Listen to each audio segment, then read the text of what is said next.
هو انا ليه كل ما اجي اعمل حاجه بتفشل وغير لما بيعملها بينجح؟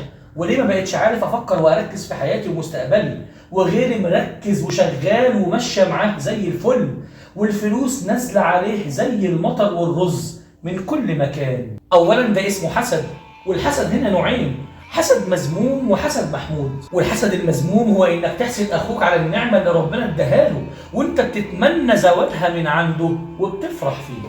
فقال الله جل الله: ولا تتمنوا ما فضل الله به بعضكم على بعض، للرجال نصيب مما اكتسبوا وللنساء نصيب مما اكتسب واسألوا الله من فضله إن الله كان بكل شيء عليما. وده بقى بياكل حسناتك وبيودي بيك إلى جهنم من أوسع طريق. فقال عليه الصلاة والسلام: ولا تحاسدوا فإن الحسد يأكل الحسنات كما تأكل النار الحطب، واثنان في النار: الحاسد والحاقد. وهو ده بقى يا سيدي الحسد المذموم.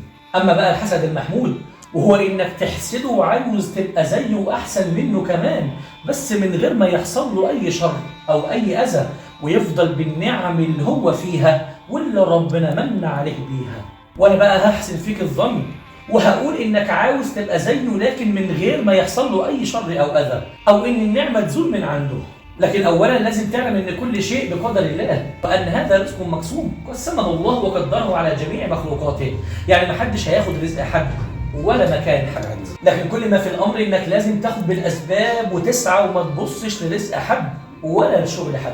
واعلم إن كل واحد ربنا كتب له رزقه وأكيد هينجح فيه، بس كل اللي عليك إنك تجد وتجتهد وتسعى وتركز في اللي انت عايزه والهدف اللي انت بتتمناه، وبإذن الله هتوصل له وهتنجح كمان فيه، وربنا هيكرمك ومش هيضيع تعبك، لأنه سبحانه قال: وأن ليس للإنسان إلا ما سعى وأن سعيه سوف يرى ثم يجزاه الجزاء الأوفى.